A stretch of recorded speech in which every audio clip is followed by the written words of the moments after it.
You are beautiful as you are. Amazingly and awesomely beautiful. So have this confidence to be beautiful in your own unique identity. Please, a round of applause for everybody here. Dan Allah, ku yi alfahari ga halittar da Allah subhanahu wa ta'ala ya ba mu. Kar ku raina masa. Because wannan shafe-shafen banda illa kuma ka raina wa Allah. When you go back, za ka gaya mishi me kai wa fata ka ta zama haka. Idan kuma cuta ka samu ba kaddara ba ce. Kaddara ka siya da kuɗin ka kai.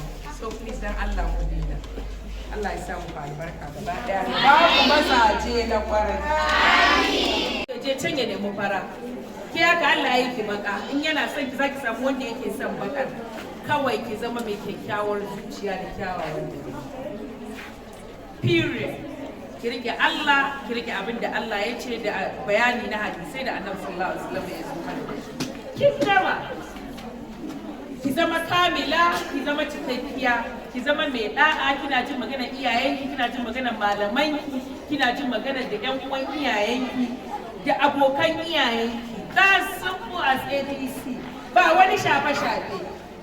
The more you use wannan products din sun suna yin kuɗi da ku kuma kuna zuwa kuna nemo kuɗin ku nema ku siya cuta kuma ku nema ku siya magani.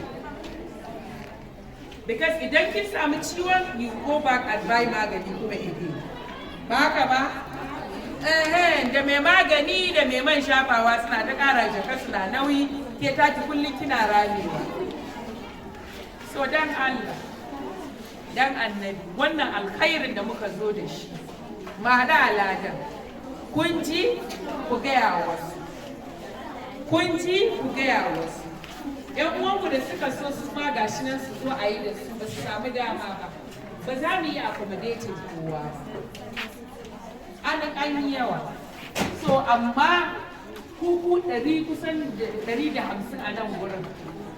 A ce kowace ajinsu idan ta je ko ba a bata dama ba bare ma za mu roƙi malaman ku a samu wani lokaci ko da iya aji ne kowane aji wanda ba su zo ba a yi musu wannan bayanin because za ku kuna da wannan ku yi musu gwari-gwari yadda za su gane a yi musu filla-filla yadda za su gane idan da tambaya ga malam yana nan sai a je a tambaye shi abin da ba a gane ba tunda dai gaba ɗaya ƙarshen magana mu lafiyar ku ce abin damuwa mu wallahi ko wanda suka zo shi su masu haɗa abin a sabon gari kuɗi suke samu rutu wallahi ba ruwansu ko ta mutu ko ta yi rai ba abin da ya dame su biyan buƙatar su ba naku bane sun sani yana illa ba warga ku ba su sani bane wallahi sun sani amma su sun ba ku kawai ku ana ta turma ku a rami ana binnewa kuna ta shiga kuma ana kai muku da ƙasa ana rufewa bayan kuna da ranku da lafiyar ku ba musuwa ku sai ba so da Allah I beg Kuna I'm on my knees I'm begging please stop bleaching your faces stop bleaching your body live healthy eat healthy ku ci abincin ku mai kyau wala fata tana kyau duk wani ɗan itace ga yanzu addu'a da magarya nan suna taya ku ita siya kuna banka naira 50 ce ta biya bukata ga ɗata ga yaro ko to luwai fata ɗan kan na gida naira 50 ta biya bukata bayan luwai fata kuma wallahi jikin ki lafiya kalau kina ta ƙara samun sinadaran ƙara lafiya a jikinki yanzu ina so a ce ai Bilicin na daina Bilicin I pledge to Daina Bilicin. Har abada. Kuma zan sa wata kawata ta yi ba. Kuma idan na ga tana yi zan ba ta shawara tsakanina da Allah ta daina.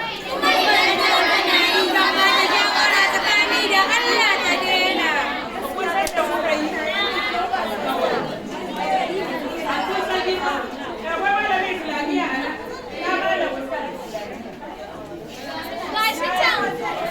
Malam, a gaya musu girman alkawari, sun min alkawari yanzu a gaya musu girman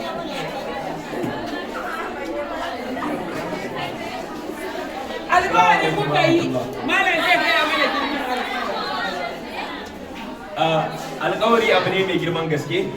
Allah tabaraka wa ta'ala cikin alƙur'ani ya ce wa aufu bil ahad, ka cika alƙawarin da ka ɗauka. Innal ahada kana mas'ula, duk alƙawarin da mutum yayi to babu shakka Allah zai tambaye shi ranar kiyama matakar bai cika wannan alƙawarin ba. Saboda haka yanzu kun nawa alƙawari cewa kun daina masu yi, kuma kun yi alƙawari duk wanda kuka san suna yi za ku umarce su da su daina, ko kuma za ku faɗa kan musu da za ku koya musu da kai akan su daina.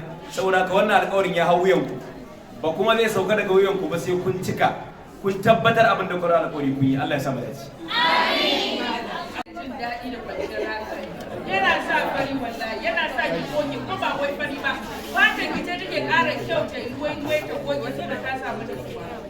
Irin abin da kike ci a gida kila tuwon dawa yau kuka ke ci na kwata suna ci.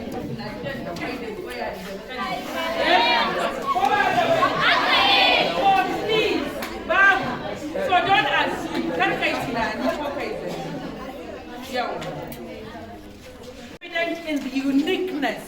Ke kaɗai ce, kallon ki ce, identity ɗin ki ce, shi ne tambarin ki, shi ne stamping.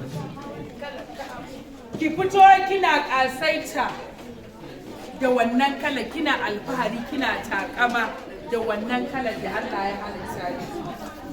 Babu irinta a kasuwa. Duk kudin ka baka isa ka siya ba. Kun gane ai? Kun gane ai? So shine wannan magana. Be confident in your unique identity. Ni tawa yawwa, Suleiman irin tawa shi ta. Why zai fara?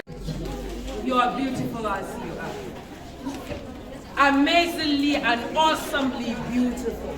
So have this confidence to be beautiful in your own unique identity. Please, a round of applause for everybody here. Dan Allah, ku yi alfahari da halittar da Allah subhanahu wa ta'ala ya ba mu. Kar ku raina masa. Because wannan shafe-shafen banda illa kuma ka raina wa Allah. When you go back, za ka gaya mishi me kai wa fatar ka ta zama haka.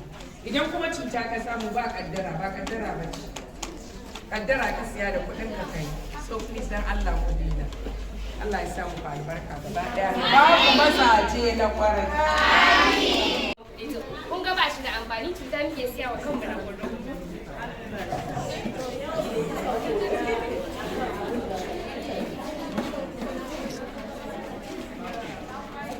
Ina zuwa gidanmu ko kuma ya zo gidanmu sai in masa kiso. Sannan ki tara kuɗi ki samu. Wanda a lokacin ma da namiji na iya samun kuɗin, wurin kuma sai bayan na mishi ne wa wani sannan. Sannan ki samu ki tara ki siyo da